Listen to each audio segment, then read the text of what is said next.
On April 9th, the British began a massive offensive on German positions east of the city of Arras. During the first 2 days of the campaign, the Allies advanced almost 6 kilometers, the greatest progress made by the Allies in a single day since the beginning of the war. It was during this same attack that the Canadian Army distinguished itself with the capture of Vimy Ridge, a major German stronghold. On April 14th, the Newfoundland and Essex regiments were scheduled to continue the Allied advance near Monchy-le-Preux. The plan called for the 87th and 88th Brigades to capture a strategic high point called Infantry Hill just east of the village. As the time neared for the offensive to begin, the commanders realized that the 87th Brigade would not be ready in time. The decision was made not to delay the attack. The Newfoundland and Essex regiments would be sent in alone. The Allied barrage began at 5:15 a.m. At 5:30 a.m., the Newfoundland regiment began to advance toward Shrapnel Trench behind a creeping barrage. C and D companies led the attack.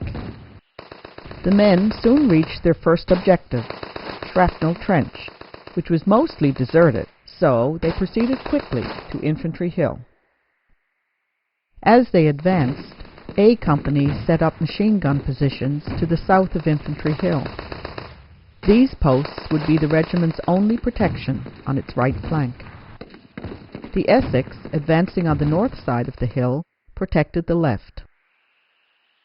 By 7:30 a.m., the fighting was over. Infantry Hill had been taken.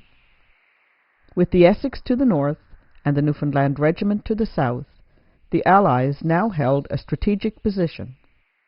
However, the position also formed a salient, leaving the regiments exposed on 3 sides. At 8 o'clock, before we had much of a chance to dig in, the Germans began their counterattack. It wasn't good. The result was inevitable. The Germans quickly surrounded the regiments, cutting them off from Monchy-le-Preux. After fierce fighting, many of the Essex and Newfoundland men were either dead or captured. Some of the wounded tried to make their way back right away, while others sought shelter from the enemy, planning to retreat after dark. I'd been hit in the leg. All of my buddies on the gun were dead. I waited till dark and started crawling. My pack was too heavy, so I cut it off, and I only took a few bombs with me. I didn't make it to the trench that night, so I had to spend another day in no man's land. It was the next night before I made it back. The Germans then turned their attention to Monchy-le-Preux. I was at battalion headquarters. A runner came in and reported the situation. We had lost the hill, and about 300 Germans were headed our way. The colonel and Captain Keegan got all hands together and led us out to the front. I suppose there were only about 20 of us. We crawled on our hands and knees and made our way to a little ditch by a hedge, about 200 feet from the town wall. Only 9 of us actually made it to the hedge. We immediately opened fire on the Germans. I suppose they thought there were more of us than there actually were. We didn't have much ammunition.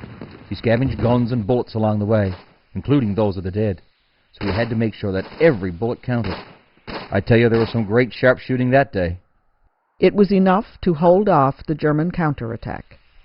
The British official history of the battle recorded that this small band of men represented all that stood between the Germans and Monchy, one of the most vital positions on the whole battlefield. However, the Newfoundland Regiment's losses were heavy that day.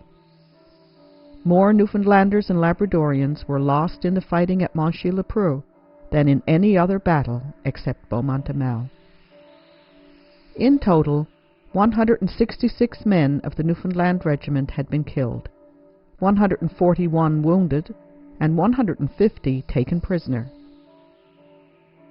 For the second time in the war, the regiment had been decimated.